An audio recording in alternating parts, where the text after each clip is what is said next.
We are in DC, the chocolate city, stamped in history as the first majority Black city in America.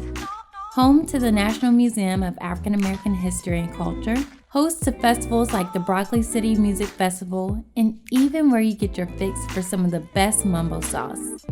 Today, we're checking out a unique establishment that has everyone hooked on traditional Ethiopian food and, of course, coffee.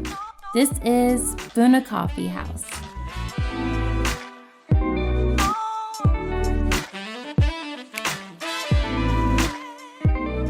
My name is Philemon Mastewal, and I'm the co-founder of Buna Coffeehouse, located here at 4400 Georgia Avenue, Washington, D.C.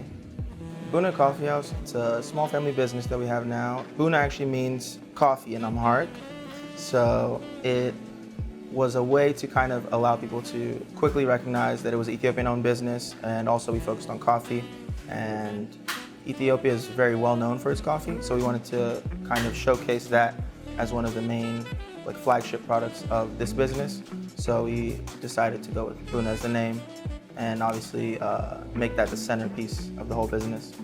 So what makes us unique as opposed to every other coffee shop is that we focus mainly on Ethiopian coffee, and it's very well known that it's a leader in that field, and all the other coffee businesses tend to use it, but they'll also use a bunch of other variety of things. And Ethiopian coffee itself has so much depth and options available inside of it that we wanted to focus narrowly on that, but then also go really in depth inside of that niche and focus on the Ethiopian culture. And as being a child of Ethiopian immigrants as well, there's much more access to that culture for me, so that's how I was more familiar with it. And I thought it'd be the best way to kind of share that experience that I had growing up with even being around the coffee ceremonies at home when your parents do that. Just the culture of coffee being really prevalent. Wanted to share that with the rest of DC, yeah. So Phil, as soon as I stepped in, I knew it wasn't just a regular coffee shop. So I see you have the avocado toast, the lox bagel, so all the coffee house staples. But you also have a full Ethiopian menu here. Yeah. So tell me about that. We wanted to kind of have a way for people to experience Ethiopian culture outside of coffee. We know that coffee is one of the main staples of Ethiopia, and that's known around the world, but there's so much diverse food that people can experience just from one culture. There's so much variety that there's so many options that you could lay out. And that's why we ended up going with a focus on Ethiopian food, and then having this options for our vegan platter especially, which has a variety of different dishes all in one. But then we make that accessible to individuals who want to try it, as opposed to just the traditional big plates that would only be available for groups of 5 or more. We wanted to have it so that people could get exposed to the culture, try the food, and then learn more about it as well. And then they could, basically educate themselves while eating as well. Yeah, okay, so I found something that was super cool. I did not know this. So tell me about this legend, this Ethiopian legend around how we discovered coffee. Mm-hmm. Yeah, so interestingly enough, coffee was discovered by goats who were dancing and jumping and acting a little bit too eccentric for the shepherd that they ran into. And then he realized that something was off about them and wanted to see what caused that. And upon exploration, he found the beans were the things that they were eating and were giving them just weird amounts of energy. So they took that, and initially they did the same thing. They just ate it, and they used to keep doing that to get the caffeine and energy from it. Later, they realized that they could have other ways of preparing it, and that's when they started making traditional brews, as you see, and then Buna, which is what it was called in Ethiopia, before it spread across the rest of the world. So you told me earlier that they were eaten, not brewed, and they were berries, not beans. Yes, exactly. So it's a lot of things that I think even I didn't even know. I didn't even know that prior to getting involved with the business, and I didn't even know that they were berries, for example. And then so there's a lot you can learn about the culture as well, and the science of the actual coffee too. Well, I love a good cultural experience. So if I can learn and eat, then I'm sold. Yes, and that's what we're hoping for. So we're glad.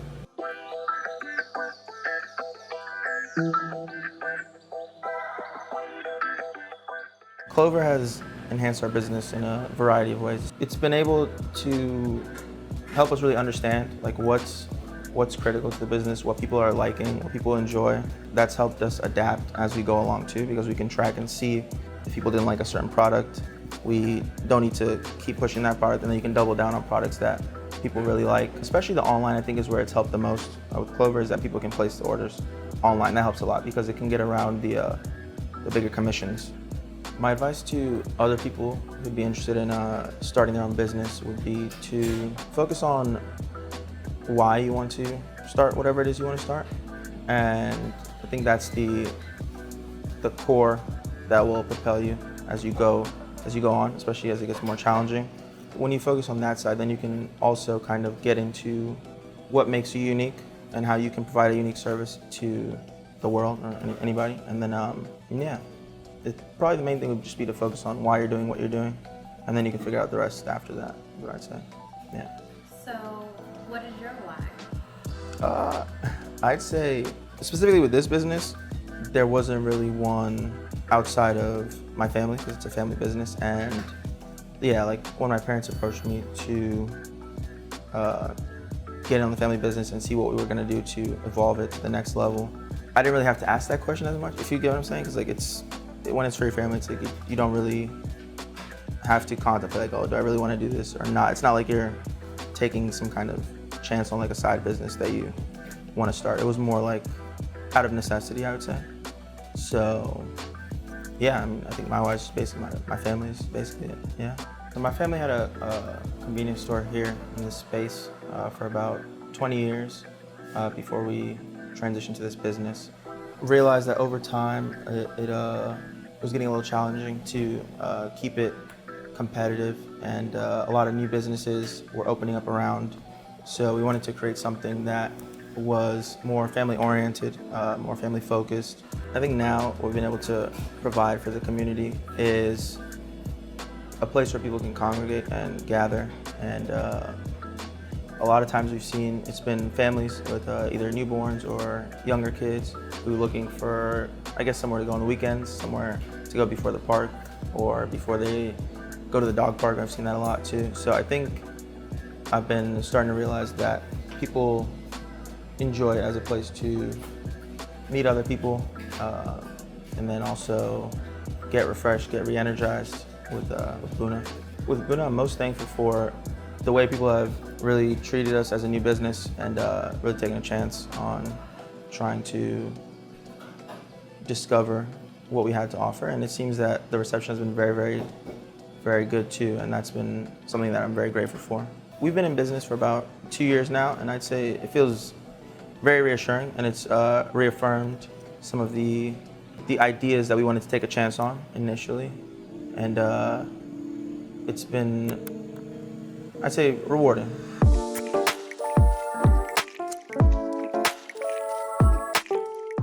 This is my mom, Senai. This is Michelle. Hello, how are you doing? And yeah, she's the one who makes all the food. Is responsible for almost everything that we have here. Yeah. And it's good. It's good, okay. It's amazing. So you've been cooking this for years, right? Yes, yes. When did you first learn to cook? 7 years old. We usually learn back home early age. We learn how to cook. Yeah. Very cool. But I mean, slowly, gradually. Gotcha. So everything here is authentic. This is stuff that you learned back at home. Yes. And now you're bringing here to DC. Yes. Thank you. Thank you. One thing about Ethiopian food is that I'm supposed to eat with my hands. that is correct. So you're gonna have to show me Yes. what is this process? So first, you break off a piece that you can probably say be like a mouth's 1 bite's full. Okay. And then you just pick whichever one you like first. And I start grabbing. Which one? Pick one first. Let's see. Let's go Do for red one. Okay. So then you go like that, and just squish it. Is there a way I can get all 3 in there at once? If you're ambitious, yeah, you could. Next time around. But yeah, and that's it, just like that. Okay. And then yeah.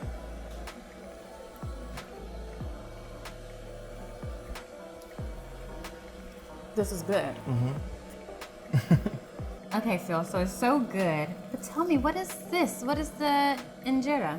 Yeah, so this is the traditional flatbread. It's like the base of every meal in Ethiopia that we use. And it's made of teff, which is actually its own unique grain in Ethiopia. And we actually offer it here as well.